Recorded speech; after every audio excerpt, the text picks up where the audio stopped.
We are blessed in the church.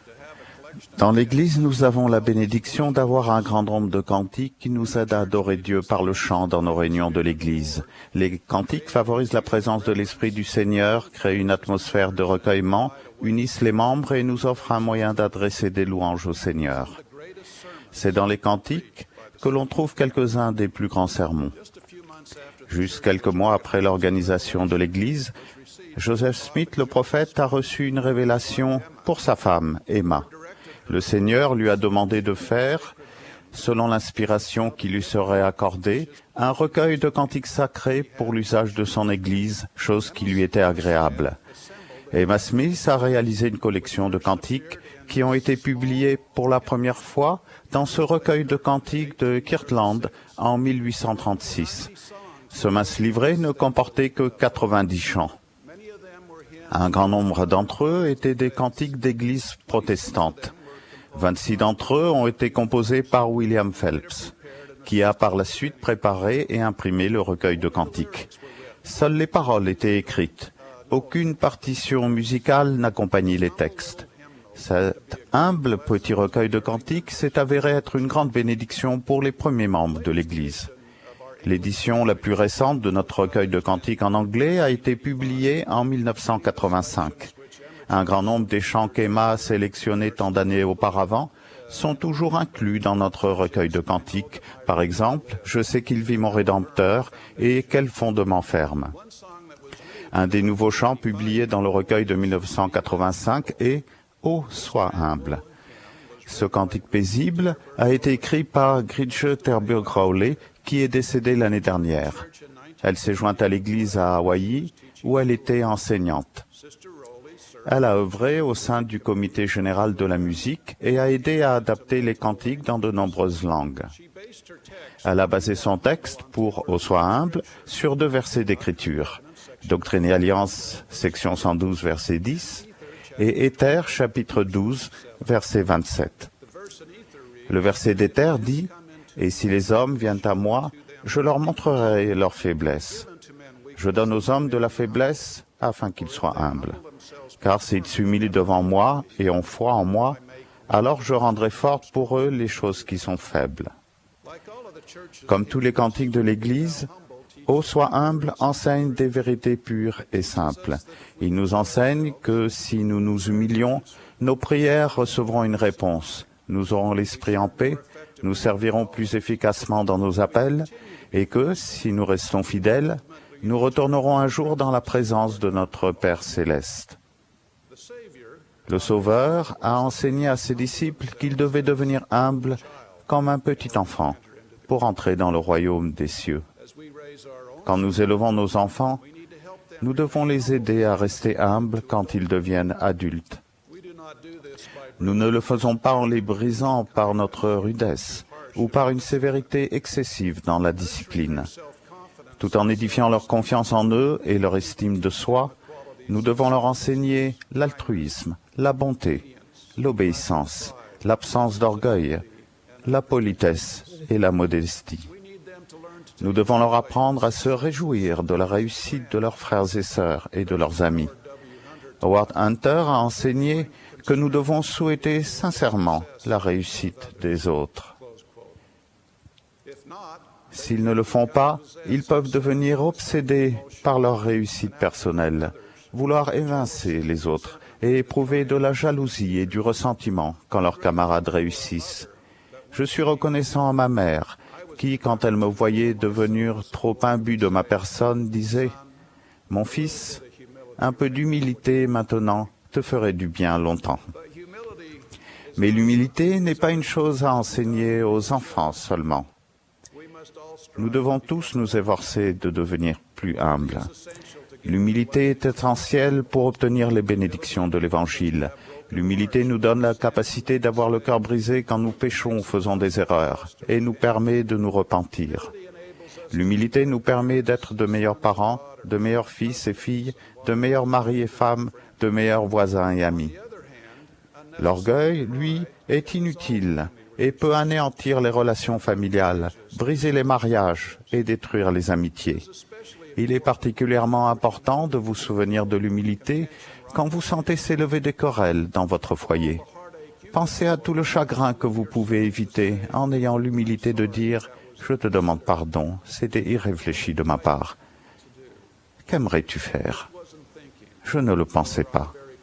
Ou je suis très fier de toi. Si ces petites expressions étaient utilisées humblement, il y aurait moins de querelles et plus de paix dans nos foyers. Le simple fait de vivre peut-être et est souvent une expérience qui rend humble. Un accident, la maladie, la mort d'êtres chers, des problèmes relationnels ou même des revers financiers peuvent nous faire fléchir le genou.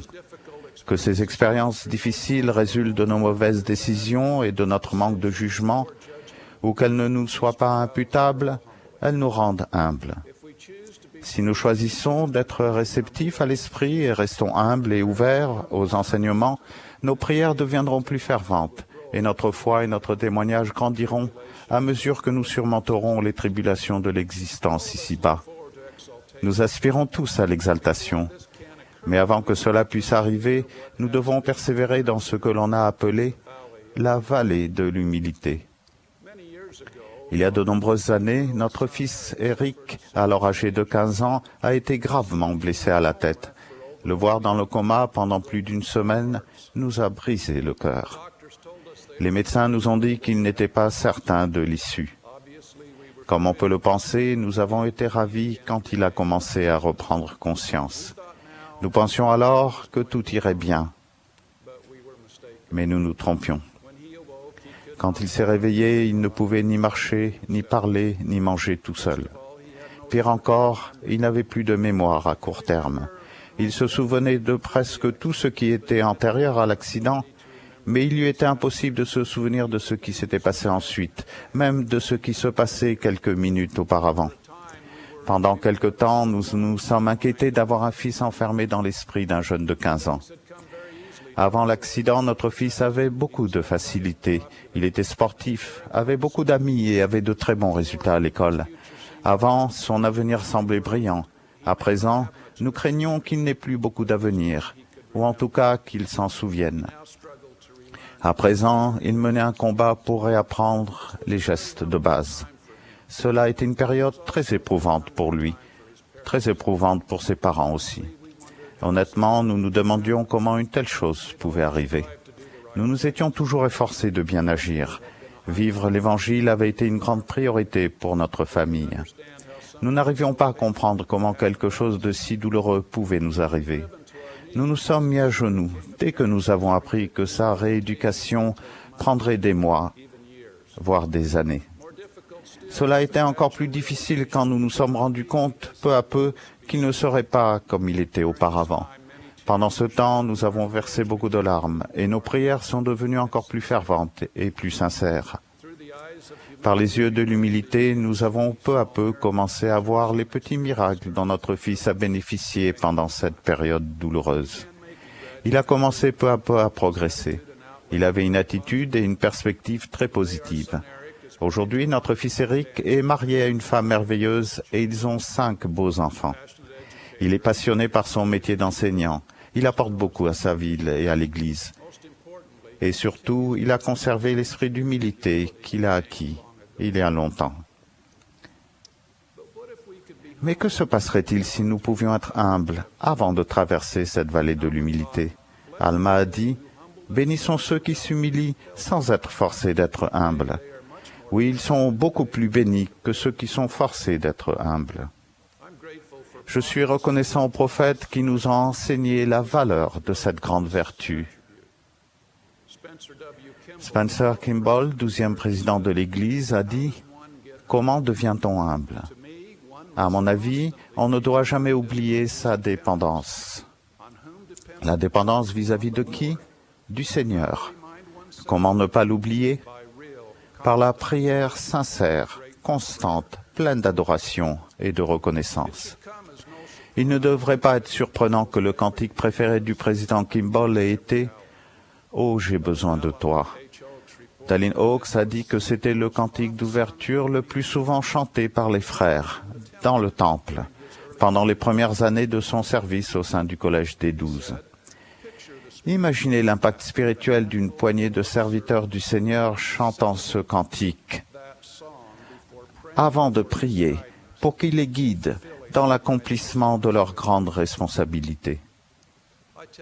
Je témoigne que l'humilité est importante pour nous.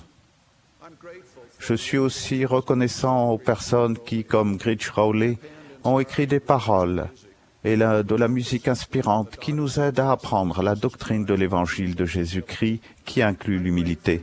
Je prie pour que nous nous efforcions d'acquérir l'humilité afin de devenir de meilleurs parents. Et je suis reconnaissant au cantique qui nous aide à devenir de meilleurs parents, de meilleurs fils et de meilleures filles et de meilleurs disciples du Sauveur. Je prie pour cela. Au nom de Jésus-Christ. Amen.